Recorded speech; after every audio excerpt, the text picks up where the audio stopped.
Naiintindihan ko naman ho kayo ngayon, Mami, kung bakit kayo galit sa asawa ninyo.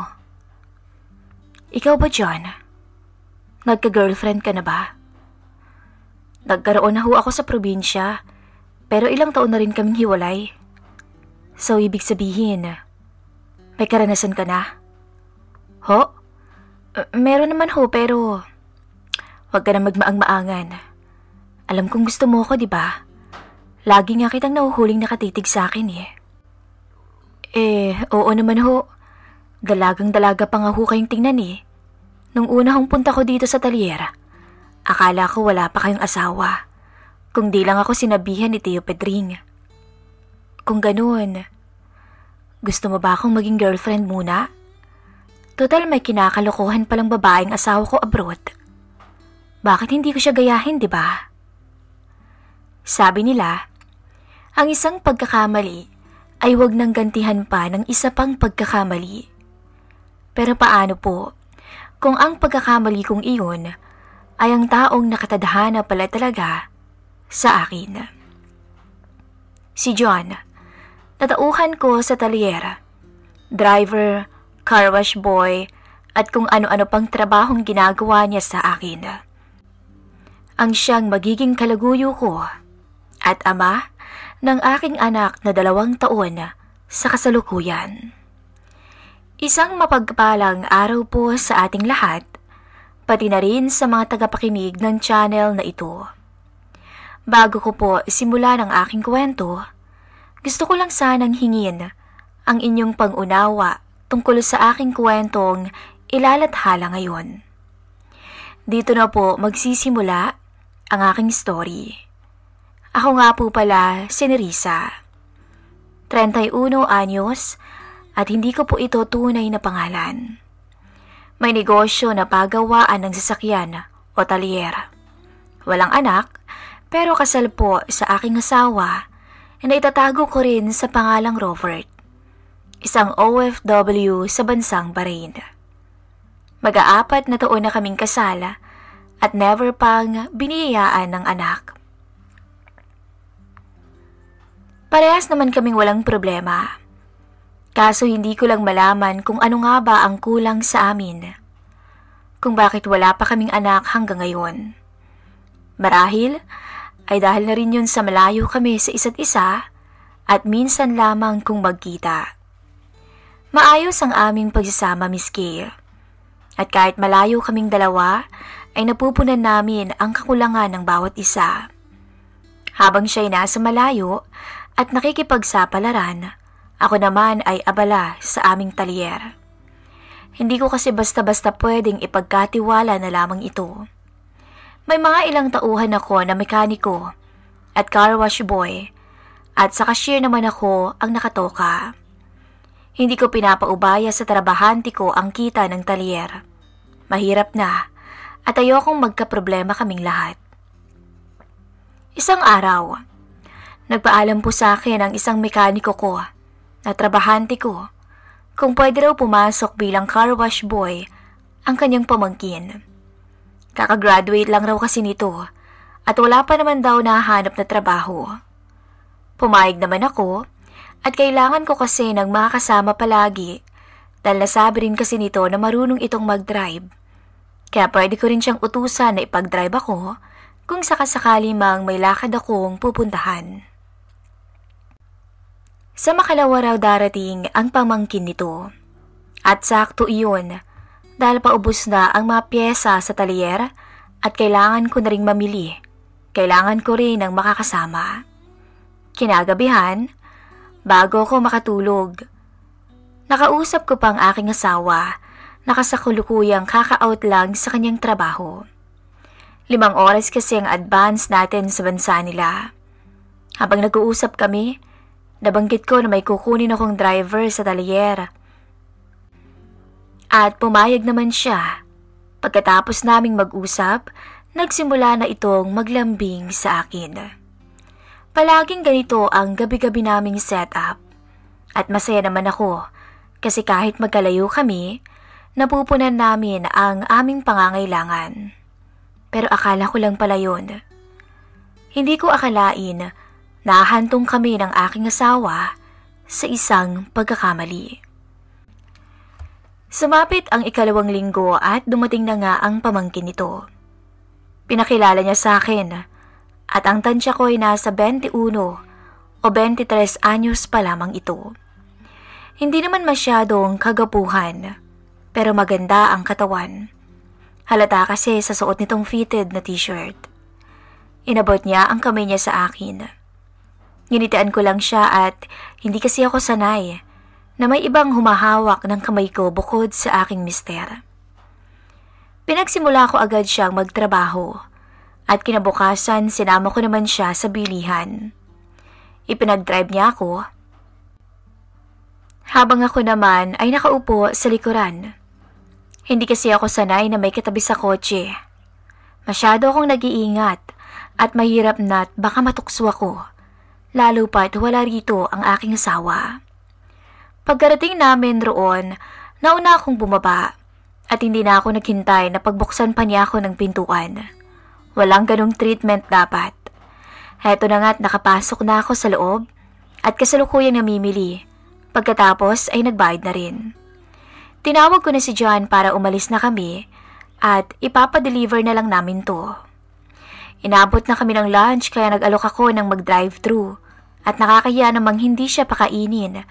Gayong mag-alas 11 na rin pasado at gutom na rin naman ako. Pagkarating namin ay nag-order na siya at inabot ko ang bayad. Hindi na iwasang madampi o magdampian ang kamay naming dalawa. Ang balat ko ay para bang biglang nag-ground na hindi ko maintindihan. Napatulala ako ng ilang segundo, bagay na napansin nito at nagtanong. Ayos lang ho ba kayo, ma'am? Tanong niya sa akin. Yeah, ayos lang ako. Sige na mag-drive ka na lang dyan at kapag nagutom ka, ipara mo muna sa tabi. Mariing utos ko. Sige ma'am, ngiting wika nito. Inismiran ko lang siya at wala akong balak makipagngitian. Ilang taon din ang agwat ng edad ko rito. Mamaya kung ano pang isipin niya sa akin. Nang pumara ito sa tabi, ay kumain ito ng mabilisan lang. Hinintay naman niya akong matapos kumain bago kami umalis. Habang nasa biyahe kami, napagod ako kaya nakaramdam ng antok. Nakaidlip ako kasi malayo-layo pa naman ang uuwian namin. Kaya pinikit ko ang aking mga mata. Ang idlip lang sana ay natuloy sa mahimbing na tulog. At nang magising ako, nakita kong nakatunghay ito sa akin gamit ang rear view mirror. Agad kong inayos ang suot kong nagulo. Medyo lumitaw kasi ang makinis kong hita. Hindi naman kasi sa pagmamayabang, maganda naman akong babae. Maputi, makinis at medyo matangkad. At dahil wala pa kaming anak ng asawa ko, ay na-maintain ko ang dalagang-dalaga ko pa rin na figura. Ma'am, gising na ho pala kayo. Malapit na po pala tayo. Ani nito. Ngunit hindi ko na lang siya pinansin. Wala ako sa mood makipag-usap, lalong-lalo na't hindi pa naman kami ganoon na magkakilala. Pagkarating namin ng talyer, agad akong bumaba ng kotse at diretso sa loob ng opisina ko. Pagkasara ng pintuan, gusto kong mainis sa sarili ko kung bakit hindi ko siya pinagalitan kanina. Alam ko naman na nakakabastos na yun, pero bakit parang nagustuhan ko pa yata na tinititigan ako nito. Nerissa, malitong naiisip mo. Maya ka naman sa balat mo Saway ko sa aking sarili at pilit isinisiksik na wala lang iyon. Nang medyo kumalma ako, lumabas na ako ng opisina at naabutan ko si John na nakatopless lang. Tama nga ako, maganda ang kanyang katawan. Kasalukuyan siyang nagka-car wash nang makita ko. Hindi ako nagpahalata sa kanya na napatingin ako sa kanyang pangangatawan. Para akong lalagnatin sa tindi ng init ng aking nararamdaman ng mga sandaling yun. Sa inis ko sa aking sarili, maaga akong umalis ng talyer at sinabi ko na lang sa kanila na medyo masama ang pakiramdam ko. Pagka-uwi ko sa bahay, agad akong naliko para maibsan ang kakaibang nararamdaman ko para sa binata. 3 araw bago ko nagpakita sa talyer dahil totoong nagkasakit ako. Sa kakaisip ko kay John, hindi ako makatulog ng maayos at labis-labis ang konsensyang nararamdaman ko ng ilang araw. Pagpasok ko sa talyer, agad akong binati nito ngunit iniwasan ko siya. Nasasaktan na kasi ako para sa asawa ko na nagsisika para sa aming dalawa. Sabi ko nga, hanggat kaya kong iwasan ang tukso ay gagawin ko. Hindi ako magpapadala sa kahit sino man dahil lang sa magkalayo kami ng asawa ko. Ayokong lokohin ang mister ko, lalo't alam kong good boy naman to sa ibang bansa. Natapos ang trabaho sa talyer at umuwi na ako ng bahay. Pagdating ko roon, ay gulat na gulat ako sa sunod-sunod na pagtunog ng aking cellphone. Hindi ako makapaniwala, Miss Kay, sa aking nakita. Mga pictures at videos ng asawa ko, kasamang isang babae na sa tingin ko ay Pilipino din. Maganda naman ang babae. Maputi rin at mahaba ang buhok. Hindi ko alam kung sino ang nagpadala ng mga litratong to. Pero dalawa lang ang nasa isip ko. Concern sa akin ang nagpadala o gusto nitong magkasira kami ng asawa ko. Hindi ko na tinapos ang panunood sa isang video na pinasa niya. Sobra talaga akong nasaktan sa ginawa sa akin ng asawa ko. Sa sama ng loob ko, nagpakalasing ako ng gabing yun. Iyak ako ng iyak, Miss Kay. Hindi ako makapaniwala na magagawa sa akin yun ng asawa ko. Buong akala ko pa naman, never itong gumawa ng kalokohan abroad. Pero base sa nakita kong iba't ibang litrato na magkasama sila ng babae, ay matagal na rin silang may ugnayan. Hindi ako nakapasok ng talyer dahil sobrang sakit ng ulo ko. Maya-maya, nakarinig ako ng katok mula sa pintuan. Sino yan? Sabay bukas ko ng pinto na walang kagana-gana. Anong ginagawa mo rito? Tanong ko nang bumungad sa akin si John. Saglit pang natulala ang binata pagkakita sa akin. Doon ko naman na-realize na nakasuot ako ng manipis na nighties. Imbis na takpan ng aking sarili, ay hinayaan ko siyang tumitig lang sa akin. Naalala ko bigla ang aking asawa. Bakit pa ba ako magpapakabanal dito? Kung siya naman ay matagal na pala akong niloloko. Hoy, natulala ka na. Ang sabi ko, anong ginagawa mo rito? Ay, kasi ma'am, nagtataka na kami kung bakit ilang araw na ho kayong hindi pumupunta sa talyer. Kaya po napagpasya namin na puntahan na kayo at iyon nga po, ako na lang ho yung pinapunta ng tito ko dito. Sagot niya sa bayo ko na para bang hiyang-hiya. Okay lang ako. Bumalik ka na sa talyer at kailangan ka nila roon. Utos ko sa kanya.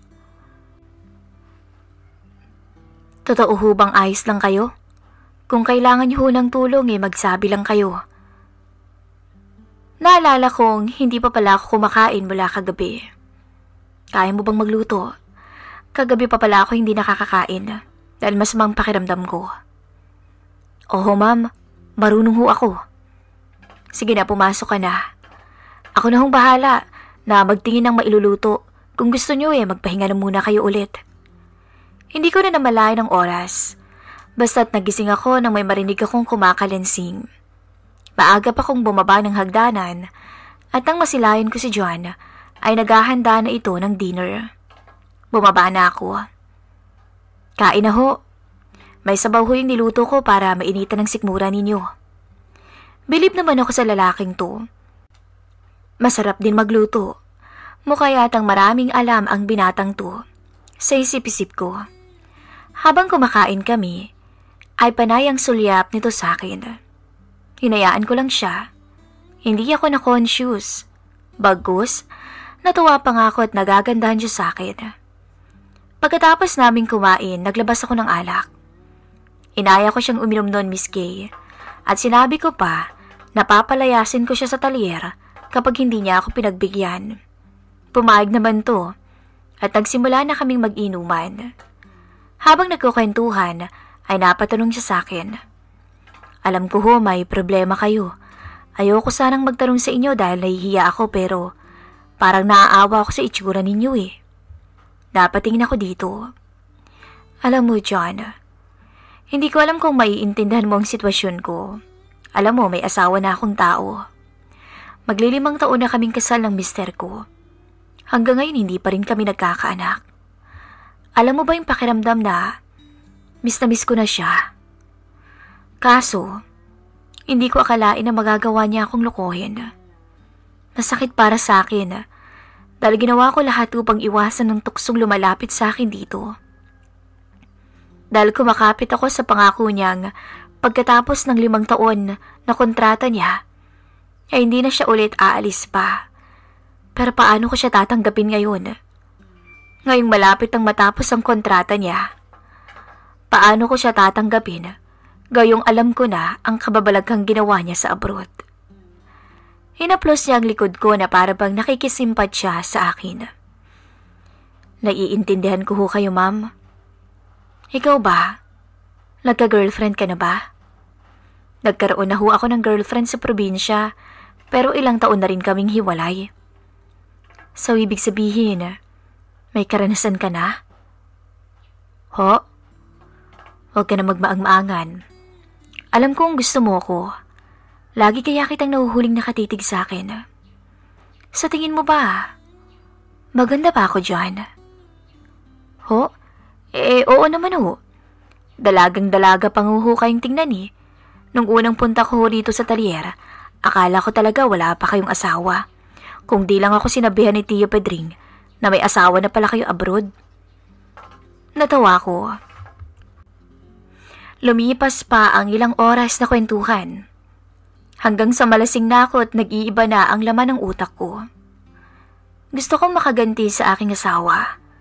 At isa lang ang naiisip ko ng mga oras na yun. Si John. Papatulan mo ba ako? Kahit na may asawa na ako. Gusto mo ako, di ba? Alam mo, pwedeng-pwede mong gawin lahat ng gusto mo sa akin ngayon. Gawin mo akong girlfriend mo. Hindi nakapagsalita si John.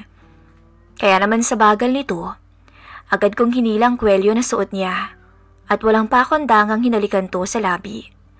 Sa una, parang ayaw nitong tumugon, kaya bigla akong napahiya. Kaya tinulak ko siya at humingi agad ako ng sorry. Kung ano-ano na kasi ang pumapasok sa isip ko. Hindi na ako nakakapag-isip ng tama. Ngunit nang makita nitong tatayo na ako, bigla niyang hinilang kamay ko at napasubsob ako sa kanya. At mula sa nakaawang kong labi ay hinagkan niya ako. At sa halik na yun, nagsimula ang lahat. Pakiramdam ko ng mga oras na yun, magkaedad lamang kami ngayong gabi. Pinaramdam niya sa akin ang pag-iingat at hanggang sumabigay na rin ako at may nangyari sa amin, hindi lang isang beses. Paulit-ulit ko siyang hinayaan na angkinin ako. Para sa akin, wala naman akong pakialam dahil kung nagawa sa akin ang aking asawa, ang lokohin ako, pues kayang-kaya ko rin. Kinabukasan, nang mahimasmasan ako, nahiya ako sa kanya nang mawala na ang tama ng alak sa sistema ko. Humingi ako ng sorry kay John at tumawa lang to. Nagtanong pa nga to sa akin kung goods daw ba siya kagabi. Ngiti lang rin ang sinagot ko sa kanya at hinintay na lang niya ako na matapos maligo. Magkasabay na kaming pumasok ng talyer. Hindi naman naging issue sa mga tauhan ko ang nakita nila dahil alam naman nilang tauhan at driver ko ito. Maski ang tito niya ay hindi nagtanong man lang. At dahil sa naganap sa amin ito, hindi na ako naiilang sa kanya. May mga araw pa na nagpapahuli talaga ako ng uwi para masolo ko siya sa loob ng opisina ko. Mas exciting daw kasi kung doon namin gagawin. At tama siya. Sobra akong ginaganahan na gawin namin turuan dahil kakaiba ang experience yun. Kapag kasama ko siya, pakiramdam ko bumabata ako ng ilang taon. Masaya ako sa piling nito, pero hindi ko pa naman malaman kung mahal ko na ba talaga siya. Ang mahalaga lang sa akin, Napupunan niya ang lahat ng kalungkutan na nararamdaman ko at sakit ng panloloko na ginawa sa akin ng aking mister. Actually, hanggang ngayon, hindi pa nga kami nagkakausap ng asawa ko. Hinihintay ko siyang tumawag sa akin, pero wala. Sa tingin ko, alam na niyang alam ko ang panlolokong ginawa niya sa akin. At sa tingin ko rin, ang babae sa picture ang siyang nagpadala sa akin ng mga litrato. Isang hapon, nang lumabas kami ni John ay dumiretso kami sa malamig na kwarto.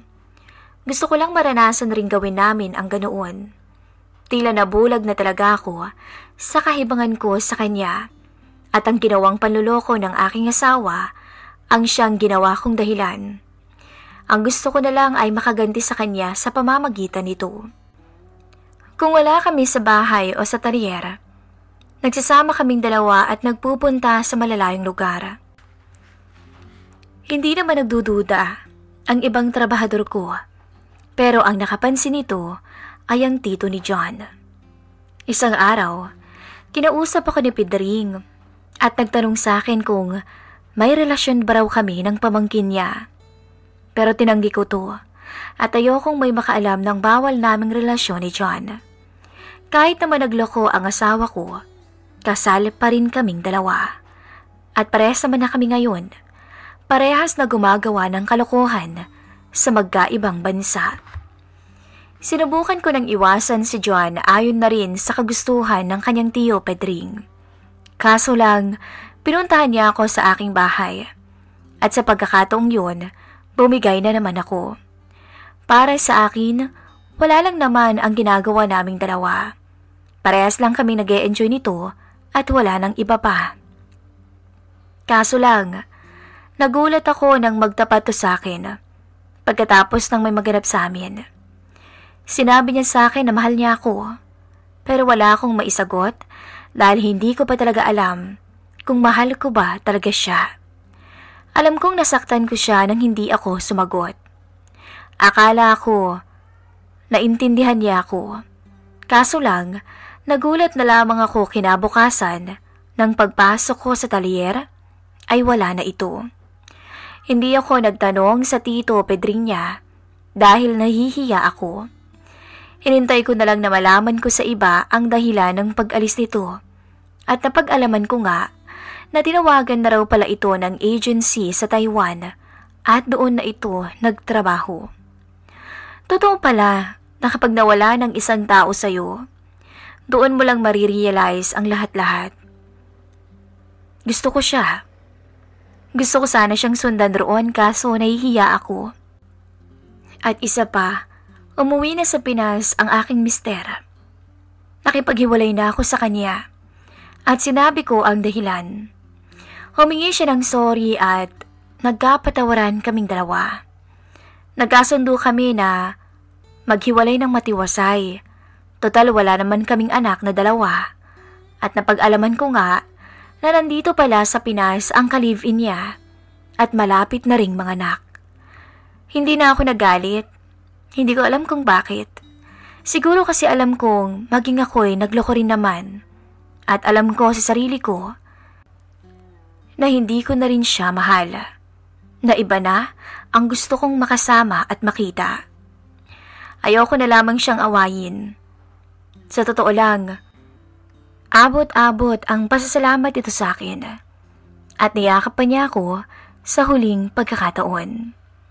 Hindi man kami makapag-divorce, nagkapirmahan na lang na lahat ng aming naipundar ngayon ay paghahatian namin. Pero pagkatapos naming maghiwalay, kung ano man ang maging ari-arian namin ay sa amin na lang yun. Matapos ang aming maayos na paghihiwalay, ay bumalik na ng Bahrain ang aking dating asawa. Lumipas pa ang ilang taon. Nagulat na lang ako sa bisitang dumating sa aking talyer. Si John. Hindi ako nahiya noon kung may makakita pa sa aming dalawa. Sinalubong ko talaga siya ng yakap. At doon lumabas ang anak naming si Jana. Opo, magtatatlong buwan kasi ako buntis. Buhat nang umalis siya pa Taiwan. Napag-alaman kong nagdadalang tao pala ako At wala namang duda na siya ang ama ni Jana. Hindi rin naman lingid sa kalaman ng lahat kung sino ang ama ng anak ko. Maging ang tito kasi nitong si Pedring ay pinakausapan ko na wag nang sabihin kay John ang nalaman niya tungkol sa aming mag-ina. Ayoko kasing magulo ang buhay niya dahil masaya ako sa naging desisyon niya at gusto ko ring umunlad ang buhay niya. Kung kami talaga kasi ay kami at gagawa ang tadhana para mangyari to. At heto na nga ang panahon para sa aming dalawa. Ipinagkaloob na nga ng tadhana na maduktungan ang aming nakaraan.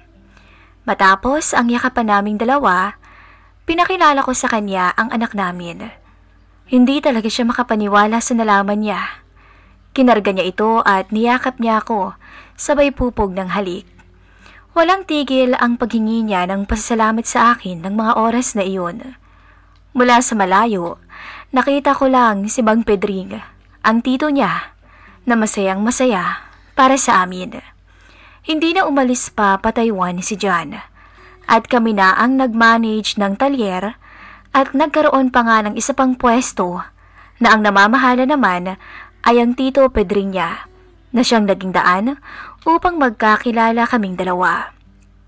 Walang kumontra sa aming relasyon kahit na mas matanda ako sa kanya ng ilang taon. Nagsasama na rin po kami ngayon sa sarili naming bahay para bumuo ng bagong memories na magkakasama.